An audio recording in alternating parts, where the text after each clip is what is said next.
یہ 20ویں صدی کا غیر منقسم ہندوستان ہے۔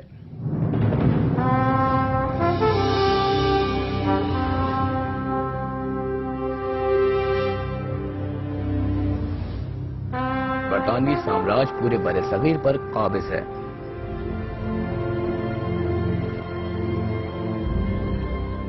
یہ وہ دور ہے جب ہندوستان کے مختلف علاقوں میں آزادی کی تحریکیں اپنی عروج پر ہیں۔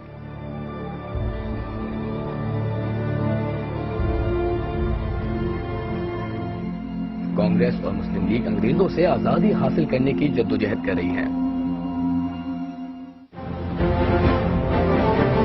بنگال کے حریت پسندوں کی رہنمائی سبھاش چندر بوس کر رہے ہیں۔ بھگت سنگھ جیسے باغیوں نے جرأت اور بہادری کی ایک نئی تاریخ رقم کی ہے۔ اسی دور میں اگرچہ سندھ کے کچھ بااثر افراد آزادی کے جذبے سے بے نیاز انگریزوں کے بعد گزار نظر آتے ہیں۔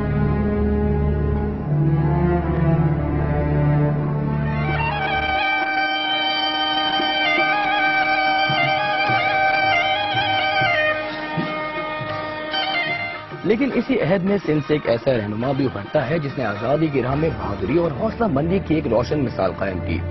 صبغت اللہ شاہ ثانی پیر پگارو ایک اہم روحانی پیشوا۔ انہوں نے برطانوی سرکار کے خلاف وہ تحریک کو بام عروج پر پہنچایا۔ کون تھے جنہوں نے انگریزوں کے سے مقابلہ کیا یا اس کو تو وہ ہم صرف پیر پگارا کا نام لیں گے اور کوئی نہیں ہے۔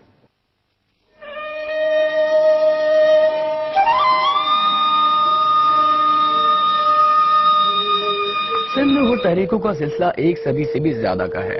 1824 میں جب سید احمد شہید نے سکھوں کے خلاف اعلان جہاد کیا تو اسی زمانے میں سید صبغت اللہ شاہ اول اپنے مریدوں اور جانثاروں کی روحانی اور اخلاقی تربیت کے ساتھ ساتھ عسکری تربیت بھی کرتے رہے۔ انہیں دستار سجادگی پیر محمد راشد روزہ دھنی کے بعد عطا ہوئی تھی۔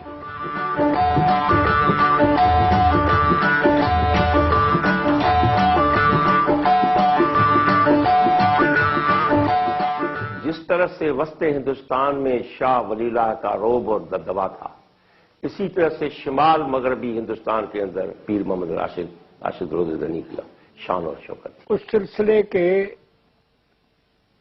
دوسرے جو صاحب تھے وہ تھے صبغت اللہ شاہ اول۔ انہی کے دور میں سید احمد بریلی سے آئے تھے۔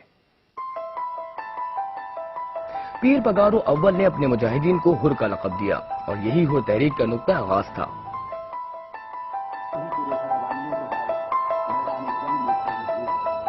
صبغت اللہ شاہ اول کے بعد سید پیر علی گوہر شاہ، پیر سید حزب اللہ شاہ، پیر سید گوہر علی شاہ اور سید شاہ مردان شاہ نے حر تحریک کی شمع روشن کی۔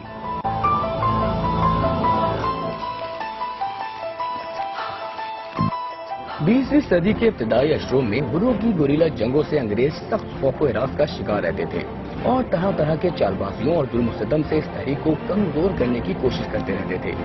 برصغیر میں سندھ وہ علاقہ تھا پہلا جہاں پر حروں نے ٹریننگ کرائی ہے۔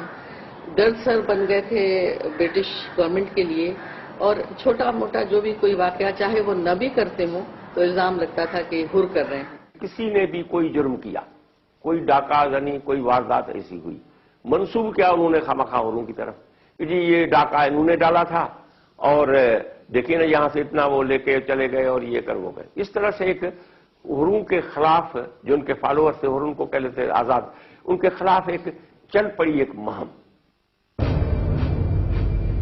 1896 میں شاہ مردان شاہ اول پیر پگارا کے 2 مریدوں نے ضلع سانگھڑ کے جنگلات مکھی بیلا کو اپنا مرکز بنایا اور 2000 مربع میل کا علاقہ آزاد کرا لیا۔ 12 سراروں کے اس ٹولے کی جدوجہد تقریباً 12 سال جاری رہی۔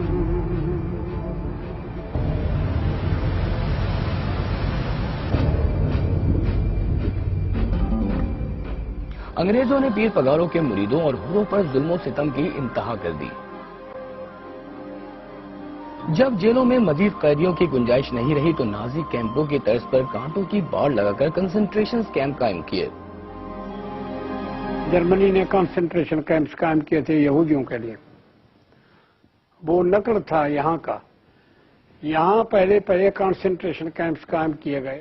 کیمپوں میں رہتے تھے، انہوں نے پکڑ کے ہم کو عورتوں کو الگ کر دیا، مردوں کو علیحدہ کر دیا، عورتوں کو سانگڑ میں کیمپیں بنا دی جس میں ہم بھی 6 مہینے رہے، باقی مردوں کو لے کے حیدرآباد میں جا کے سینٹرل جیل میں بند کیا یہ حالات جو کو کنکی اناج وغیرہ انہوں کو آگ لگا دیتے تھے، کھانے پینے کسی کو اوروں کے پیچھے چلتے تھے، بھاگتے دوڑتے تھے، وہ بھی مقابلہ ڈٹ کے مقابلہ کرتے تھے انہوں سے. سو جے لوڑا تھیا جے بار ان بارن میں جماعت رکھوں، بیا جے مانو بنا ڈوہ بنا کہ قصور جے انہن کے سینکڑن مان کے روزانہ پھانسیوں ڈیاریندہ ہوا. کن کے 20 سال سوا، کن کے 60 سال، کن کے وری وٹھی موکلے چھڈا، اساں ولایت میں اساں کے موکلے چھڈیوں. جتنی بھی حرس تھے اور ان کی فیملیز تھی، عورتیں بچے، سب کو بارب وائر سیٹلمنٹس میں، جن کو لوہرا کہتے تھے، وہاں بند کر دیے. یہ کنٹینیو ہوتا رہا. 9 نومبر 1921 کو شاہ مردان شاہ اول نے انتقال کیا اور ان کے صاحبزادے سید صفوت اللہ شاہ ثانی کو 12 برس کی عمر میں سجادہ نشین بنایا گیا. کم عمر تھے تو اس وجہ سے ان کے آبا و اجداد کی کچھ زمینات حکومت نے اپنی مینیجری اور اپنے تحویل میں لے لی تھی، اور ان کی آمدنی اور یہ وغیرہ جو تھے اس وقت حکومت نے جو ہے اس پہ کچھ کنٹرول حاصل کر لیا. آخر جب وہ سن بلوغ پہ پہنچے اور وہ اپنے جو ملکیت تھی اپنے آبا و اجداد کی، اور وہ قانونی طور اس پہ ان کی دسترس حاصل ہو گئی، تو پھر حضرت پیر صاحب نے وہاں اپنے حلقے احباب میں اور اپنی درس و تدریس کے لیے اپنی مرضی سے جو ہے وہ لوگ منتخب کیے.